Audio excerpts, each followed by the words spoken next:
terus boleh potong besi. Tuan-tuan potong dengan tangan, hancur tangan tuan-tuan, besi tak terusik apa. Quran tuan-tuan Arab pun tak kerti, macam mana tuan-tuan boleh pergi ambil faham Quran, apatah lagi nak petikai ulama-ulama tafsir, nak buat tafsir lain. Wah, ni kurang ajiam. Pergi pasal kurang ajiam. Taklah akalnya. Bahasa Arab pun tak tahu tapi mau terjemah Quran, petikai orang ulama-ulama dulu punya. Ni taklah akalnya orang. Mula saya cakap macam tu. Okey, siap.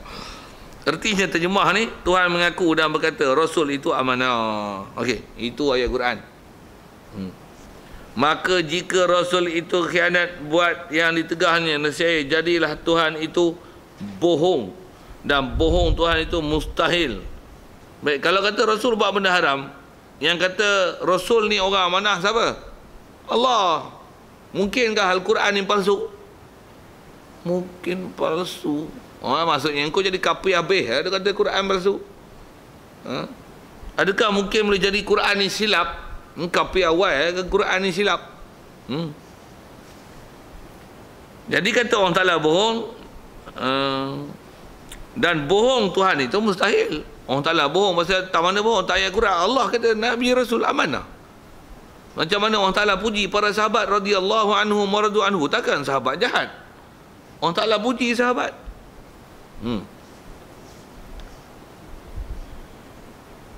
Jadi kalau itu bohongnya orang Ta'ala ni mustahil, maka tetaplah amanahnya. Pasal bila Allah kata Rasul amanah, amanah lah.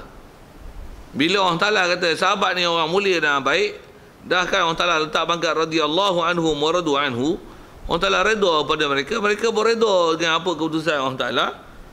Takkan sahabat-sahabat jahat. Saja sikit sambil-sambil itu sebab ke Syiah lah. Saya tak panjang tak apa, tuan-tuan dah banyak dengan kuliah Syiah sampai pening dengar. Ya, lah ni Ustaz Abdullah ni sebut betul lagi panjang tu nak cerita sebiji ajaran sesat tu, panjang tu. Saya pun kerti ke, tapi cukuplah saya sindir-sindir itu kan. Ada orang lagi expert bagi demo lah. Saya ambil bahagian saya lah. Okey. Dan apabila tetaplah amanahnya, nescaya mustahillah khianatnya. Dan jika engkau kata Nabi Adam buat yang ditegah sebelum jadi Nabi dan Rasul, maka kita jawab engkau cakap menjadi bengong. Sedap dia pun. Ya, bab Nabi Adam pun kita dah selesaikan dulu. Baik, yang ni sedikit kalau ada orang petikai menggunakan hujah Nabi Adam. Dia kata, tu Nabi Adam keluar dari syurga pasal apa?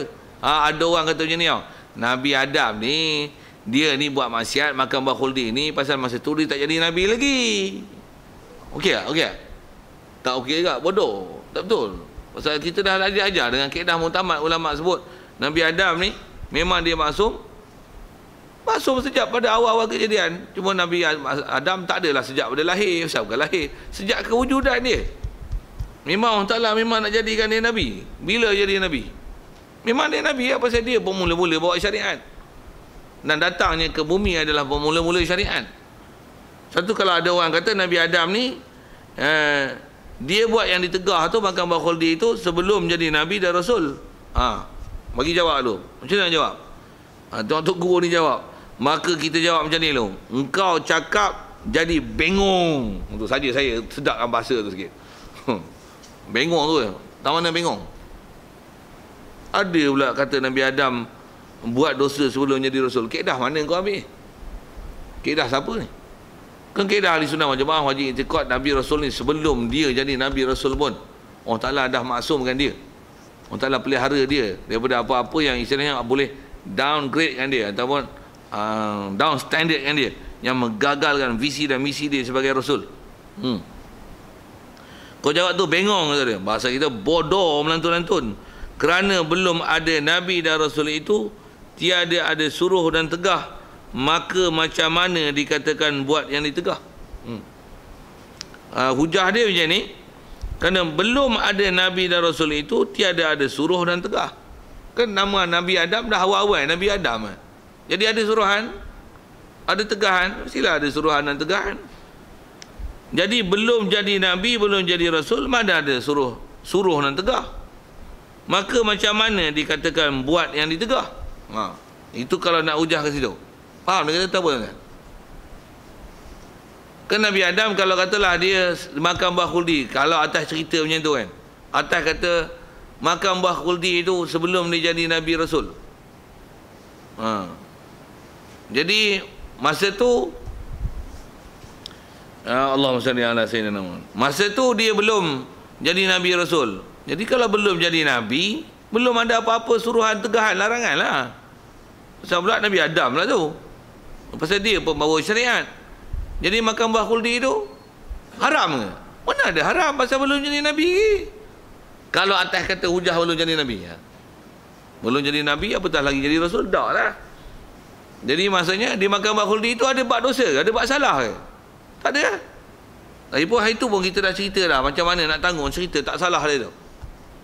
Saya rasa ada cerita itu ya. Tak ingat kalau tanya mereka yang hadir. Kalau lupa, buat apa lupa? Kena jekah itu. Ngaji lupa.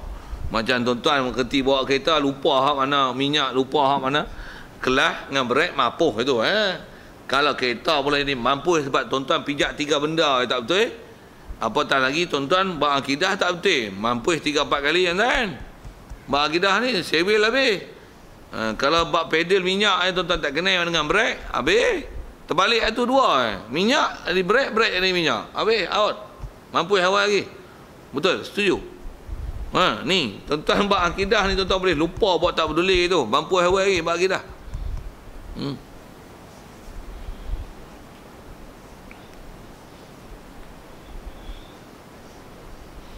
Baik. Bahkan sebelum ditegah sekalipun, baik dari segi kaedah, sebelum ditegah sekalipun Nabi-Nabi dan Rasul itu tiada buat perkara yang akan ditegah. Pasal kita mengikut jumhur ulama di Sunnah wal Jamaah, kita wajib berpegang ini. Ini jumhur ulama sebut apa dia? Wajib beriktikad bahawasanya Nabi Rasul ni sebelum dia jadi Nabi Rasul pun dia tidak membuat apa-apa benda yang ditegah. Tak ada. Soalnya kalau sebut dengan kaedah berfikir lagi. Baik kalau andai katalah dia buat benda tegar, maksudnya dia buat ada benda salah, benda haram, benda dosa, benda maksiat sebelum dia jadi Nabi Rasul. Bila dia jadi Nabi Rasul esok, dia akan tegahlah benda yang tak elok tu kan. Dia kata janganlah minum arak. Kalau dia pernah minum arak dulu, orang kata apa? Pergilah. Bunyi Melayu lah sikit kan. Nah, bagi kita tak minum arak, dia apa dulu tonggang macam kita dia, warak kanan, dapat wahyu kanan. Kena ejek lah, bunyi budak-budak sikit. Memang orang akan hujah itu kan. Allah takkan silap pilih Rasul dia, dan dia takkan silap pilih karakter Rasul dia. Tak akan ada orang boleh berhujah di atas kesalahan Nabi Rasul, pasal dia tak buat salah. Satu kalau bahasa salah ni, tak ada orang boleh nak tengok sejarah Rasul Nabi bila dia jadi Nabi. Tak ada seorang boleh buat macam tu. Pasal apa? Tak ada macam tu. Tak ada galat macam tu kat Nabi Rasul. Orang Ta'ala dah jaga semua, dah tutup pintu tu. Nak pintu bak keturunan. Mak bapak hang buah ahli neraka. Masa kita jumpa dah bak tu kan. Ada mak bapak dia ahli neraka? Tak ada. Tak ada Nabi Rasul bapak dengan mak dia ahli neraka, tak ada. Tapi anak dia tak ikut ahli neraka ada. Tapi bapak dengan mak tak ada. Bapak dengan mak tak ada. Tak ada orang, tak ada Nabi Rasul yang bapak dengan mak dia ahli neraka, tak ada. Satu biasanya mak dengan ayah Nabi ini memang semua Nabi-Nabi yang bukan ayah mereka Nabi, umumnya orang Ta'ala matikan bapa mereka, mak mereka masa kecil. Boleh kata semua Nabi-Nabi yang bukan ayah dia Nabi Rasul, mereka ni semua kematian ayah masa mereka kecil. Bahkan mereka adalah yatim. Maksudnya dilahirkan dalam keadaan tak ada ayah. Walaupun tak ada ayah, tapi semuanya akhlak baik, mulia. Dan takkan ada istilah nama buat benda haram, makruh.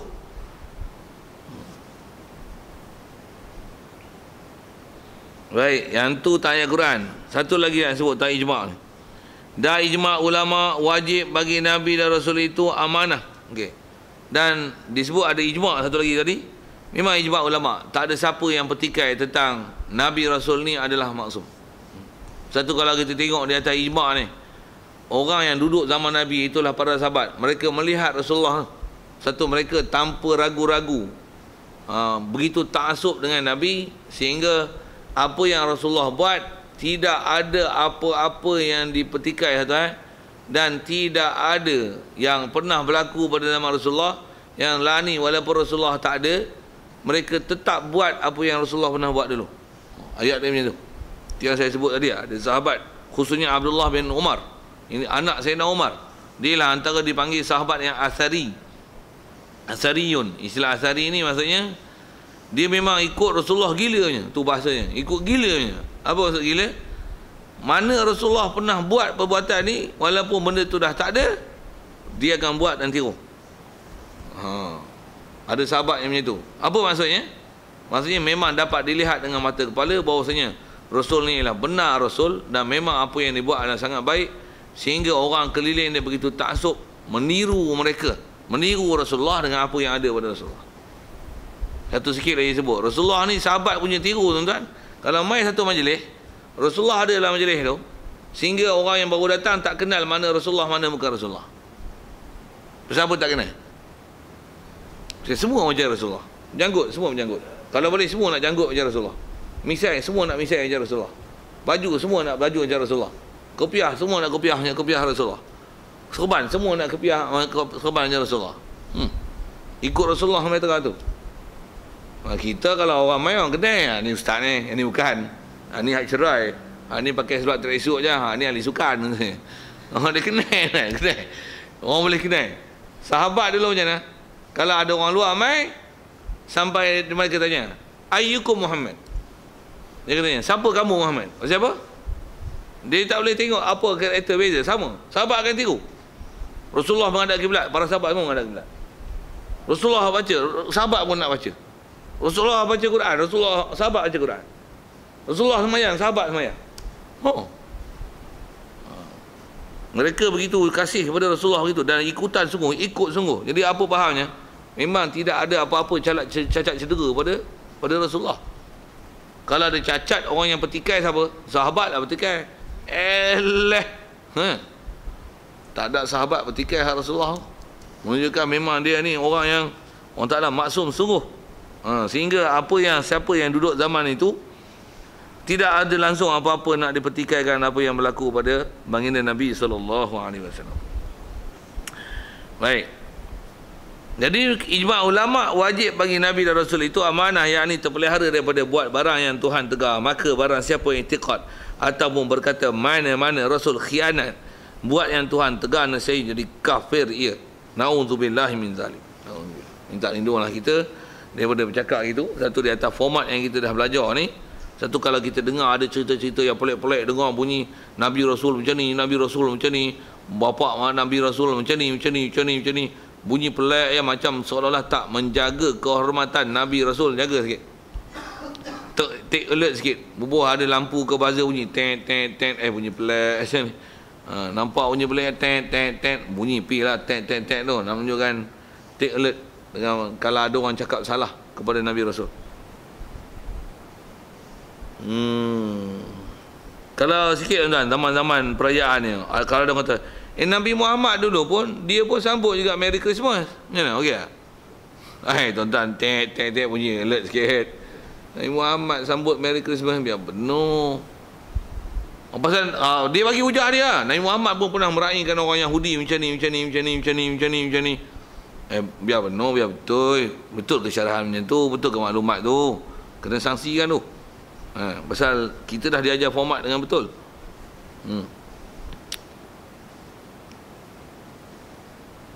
Dan wajib atas tiap-tiap mukallaf i'tiqad, wajib bagi segala Rasul rjua, itu tabligh. Wajib atas tiap-tiap mukallaf i'tiqad, wajib bagi segala Rasul itu tabligh. InsyaAllah kita sambung situ.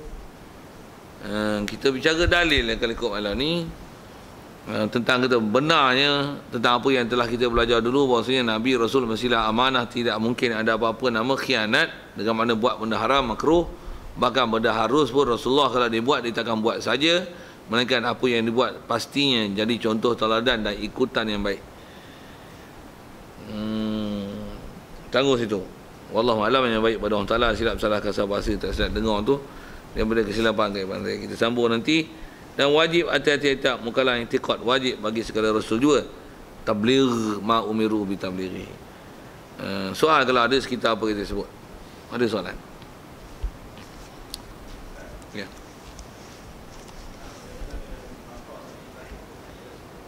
Ya, bapak, ya.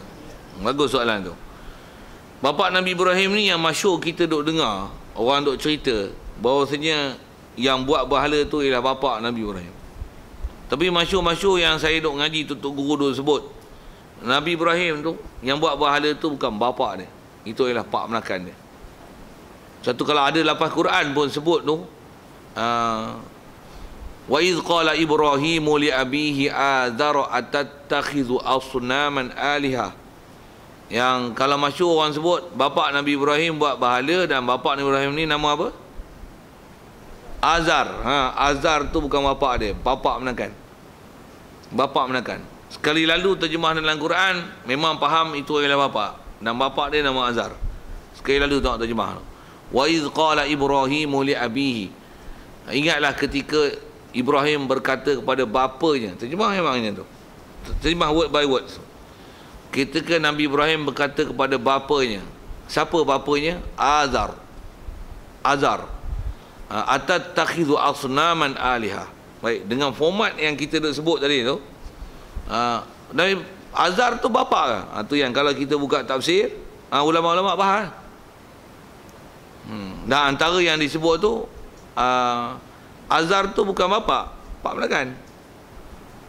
Cuma sebut abihi, wa iz qala Ibrahimu li abihi. Apa maksud abihi? Bapaknya. Terjemah memang bapak tu. Abihi daripada abun, abihi bapaknya. Tapi adakah maksud bapa tu adalah bapa betul, ataupun bapa itu adalah bapa menakan? Kalau ikut maksud sebut ulama yang mensyarahkan ayat Quran tu, dia kata Nabi Ibrahim ni dikatakan Azar tu bapaknya pasal pak menakan tu bela dia pada kecil. Satu dipanggil bapa. Macam mana Rasulullah dibela oleh pak menakan dia Abi Talib, Rasulullah panggil pak menakan dia, dia bukan panggil ammah. Ammah ni pak menakan sebelah bapa, tapi dia panggil Abi, bapakku. Pasal kalau tengok realiti pun, pak menakan kalau bela pada kita pada kecil, bahkan yang ada pak menakan tok wan kita bela kita pada kecil, bapa tak bela langsung, mak tak bela langsung, hak tok wan tu jadi bapa, hak nenek tu jadi mak. Betul saya tak? Hak tu realiti yang berlaku. Jadi di atas kata memang Allah Ta'ala matikan mak ayah dia masa kecil, jadi yang akan bela dia pak menakan dia. Jadi walaupun sebut dengan li abihi, maksud abi itu bukan bapa tapi bapa menakan. Pasal apa? Disebut abi pasal itu lapan ghalib dinisbahkan Ibrahim kepada Azar itu sebagai anak, pasal kerana bapa menakan dia dah bela dia daripada kecil. Itu sebagian ulama tafsir huraikan ayat Quran itu di atas format yang kita sebut tadi, yang Allah Ta'ala memang dah pelihara semua Nabi Rasul, tidak ada bapa mereka yang ahli neraka. Tak. Satu Quran pun sebut macam ni, wa ma kana istighfaru Ibrahim li abihi illa am mau'idatin wa'adaha iyyah. Ada beberapa tempat sebut Nabi Ibrahim dan bapaknya, Nabi Ibrahim dan bapaknya, Nabi Ibrahim dan bapaknya, dengan bahasa bapaknya. Atas sebut ulama tafsir, saya duk ngaji, tok guru duk syarah dulu, dia kata tafsir dia tak boleh baca mentah-mentah tu. Apa maksud abihi? Maksudnya ialah pak menakan. Dibahasakan pada bapa pasal pak menakan dah bela pada kecil, seolah-olah Nabi Ibrahim adalah bapa. Itu adalah bapaknya. Padahal bukan bapa, tapi adalah pak menakan. Jadi Azar tu bukan bapa, Azar tu ialah pak menakan. Itu kan? Ya.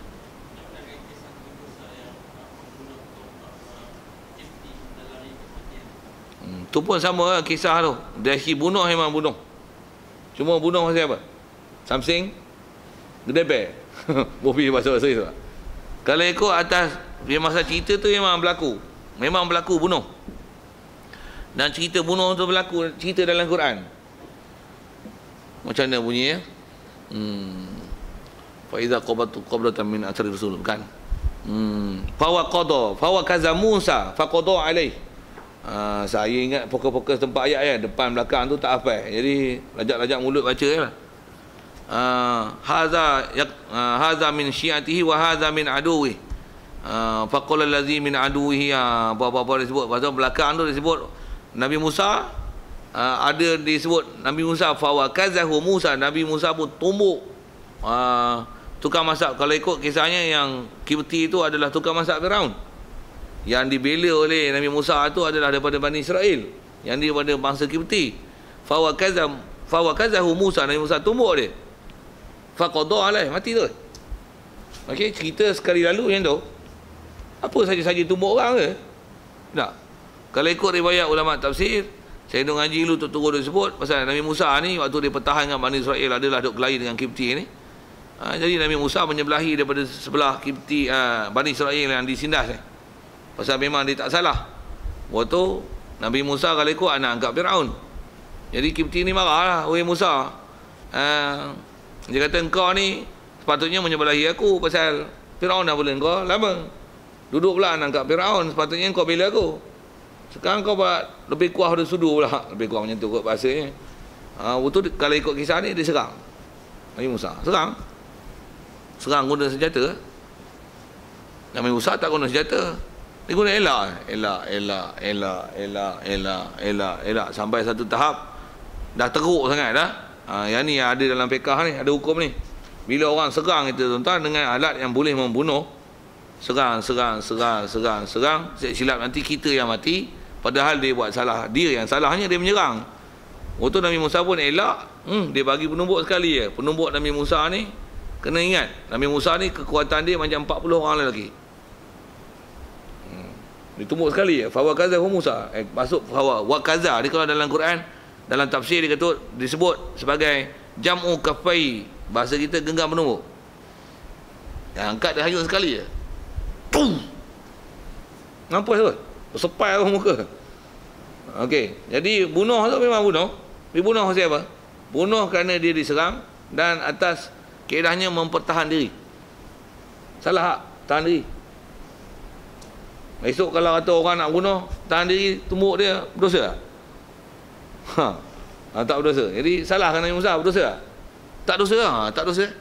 Jadi tanggung cerita yang keedahnya. Kalau ada tak ada cerita, sepak cerita tu. Kalau ada cerita, tanggung, murni dengan dia.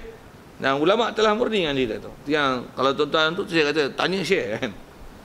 Itu apa? Dia diserang dan bertahan diri. Keedah mempertahankan diri. Bila kita diserang sampai menggugat nyawa, kita boleh mempertahankan diri. Dan kalau sampai tahap terpaksa dibunuh orang yang menyerang, maka orang yang membunuh, orang yang dibunuh tu mati percuma. Dan tak hukum salah. Dan tidak ada apa-apa diat ataupun tindakan yang dikenakan kepada orang yang membunuh, bahkan yang mati itu percuma. Jadi salahkan Nabi Musa? Tidak. Surely tidak. Saya jawab salah. Memang dia kena selesai tu. Kalau tuan-tuan ada masalah, mana-mana cerita Nabi Rasul yang bunyi pelik-pelik tau. Dengar kata kita duk bicara ni, kata tak ada dosa. Ini bunyi ada dosa, ni bunyi ada dosa, bunyi ada dosa, bunyi ada dosa. You must selesai, you must dissolve it. Selesai. Cuma nak dissolve tu, you must get information from the right person. You must ask somebody who has knowledge about it. Sajalah punya putih. Supaya take alert sikit, supaya jangan tanya Ustazah Google dan Ustaz Wiki, lebih kurang itu kan. Tanya pada ahli yang pakar, yang reti dalam bab akidah. Betul kot. Ada lain? Ya.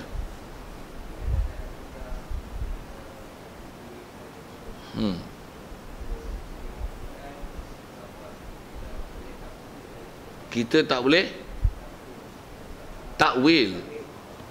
Oh, macam tu. Dia kata baca-baca ayat Quran, kita tak boleh takwil ayat Quran. Tak payah takwil tu. Oh, tu bahaya tu. Siaran apa tu? Tak ingat tu. Tapi dalam TV lah, Astro. Tak tahulah Astro tak Astro. Oh, bahaya tu. Ini Wahabi punya silibus ni. Wahabi memang ayat tu, dia tak membenarkan apa-apa takwil. Kalau tak membenarkan apa-apa takwil, tuan-tuan, pening. Kalau tengok ayat Quran, hadis, kalau ayat Quran tak boleh takwil, Oh, babi haram daging aja. Tulang, kulit, tahi babi tak apa. Pasal Quran Allah Taala haramkan daging je. Innama harrama alaikumul maitata waddama wa lahmal khinzir. Allah Taala haramkan bangkai, darah dan daging babi. Apa yang haram? Daging babi. Kalau tak boleh takwil, apa yang haram? Daging aja. Kulit tak apa. Tahi babi pun tak apa. Pasal yang haram daging. Okey tak? Saya bila.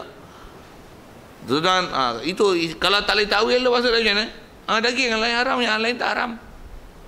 Okey, kalau kata Quran tak boleh takwil, dengar. Wala taqul lahuma uffin wala tanharhuma. Tu tentang mak bapak tu. Mak bapak tak boleh tengkin tau. Quran kata tengkin tak boleh. Sepak boleh tak? Tak ada satu ayat Quran mengatakan jangan sepak mak bapak. Dan tak ada satu ayat Quran yang kata jangan bunuh mak bapak. Jangan bunuh anak ada. Wala taqtulu auladakum khasyata imlaq. Ada khasyatal infaq. Jangan bunuh anak ni ada. Tapi jangan bunuh mak bapak kamu. Tak ada.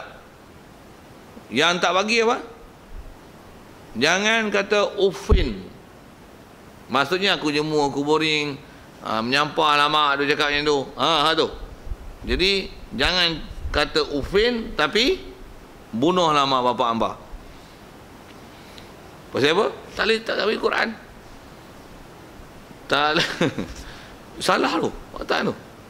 Itu kata silibus tu silibus Wahabi tu. Tu antara ke arah mewahabikan rakyat Malaysia. Kalau saya kata itu. Pasal tak betul tu. Kita tak boleh takwil ayat Quran. Tak betul, tak boleh takwil ayat Quran. Pasal Rasulullah pernah menepuk belakang Abdullah bin Abbas. Abdullah bin Abbas ni masyhur seorang sahabat yang terkenal dengan seorang mufassirin dan digelar dengan turjumanul Quran. Lagi apa nak sebut? Dan Rasulullah pernah mendoakan dia macam ni, Allahumma faqihhu fid din wa 'allimhu ta'wil. Ya Allah, bagikan dia kefahaman dalam agama dan ajarkan dia takwil. Rasulullah doa elok ke doa tak elok? Doa elok. Apa doa Rasulullah? Bagi faham, lagi bagi boleh takwil. Jadi takwil bagus tak bagus? Bagus. Kalau tak bagus, nescaya Rasulullah tak doakan untuk Abdullah bin Abbas. Dan isyarat nak menunjukkan bahawasanya takwil tu boleh. Quran pun ada sebut macam ni, wa ma ya'lamu ta'wilahu illa Allah warasikhuna fil ilm. Tidak ada siapa yang tahu takwil ayat Quran melainkan Allah dan orang yang pakar dalam bab ilmu. Quran pun mengiktiraf takwil. Macam mana dia boleh kata ada ayat Quran tak boleh takwil? Apa ada terima je. Itu nak ajar orang Wahabi tu. Allah Taala arah atas. Lagi kalau ada ayat Quran kata Allah Taala bersama dengan kita macam mana? Wa huwa ma'akum aina ma kuntum. Kalau ayat Quran tak boleh takwil. Satu ayat kata kat langit, wa huwa allazi fis sama. Satu ayat lagi, ar-rahmanu 'alal arsh, atas arasy. Satu ayat Quran lagi, wa huwa ma'akum aina ma kuntum. Dia bersama dengan kamu di mana saja kamu berada. Pula ada ayat Quran macam ni pula, ainama tuwallu fasamma wajhullah. Di mana saja kamu beradab, di situlah Allah. Mana betul? Saya baru sebut 4 ayat tu. Wa huwa allazi fis sama', di langit kah? Di arasy kah? Ar-Rahmanu 'alal arsy istawa. Wa huwa ma'akum ainama kuntum. Ainama tuwallu fasamma wajhullah. Tambah lagi satu ayat Quran. Wa nahnu aqrabu ilaihi min hablil warid. Kami lebih hampir pada kamu daripada urat tengkok kamu. Urat tengkok Allah Ta'ala lebih hampir daripada hak ni. 5. Mana betul? Di mana Allah? Ada hadis begini lah. Ambil hadis lah. Satu lagi. Bagi bengok lagi kepala otak. Kalau dah tak boleh takwil. Yanzilu Rabbuna fi sulusil lail. Turunlah Tuhan kita pada 2/3 malam. Turun apa maksud turun? Berpindah daripada atas ke bawah. Kalau gitu bukan duduk di langit lah, dia turun juga. Jadi turun tu ke mana? Bumi. Bukan satu di langit, satu di arasy, satu bersama dengan kita, satu di mana kita berada. Ada hadis kata di bumi. Sebab apa orang tak turun? Ada ayat Quran macam ni pula. Waja'a rabbuka wal malaku saffan saffa. Datanglah Tuhan kamu. Oh, datang ni. Datang maksudnya apa? Dia intiqalun min makanin ila makanin. Berpindah daripada satu tempat ke satu tempat. Oh, kalau gitu di mana? Oh, bukan dia berpindah. Bukan statik. Pula tu bila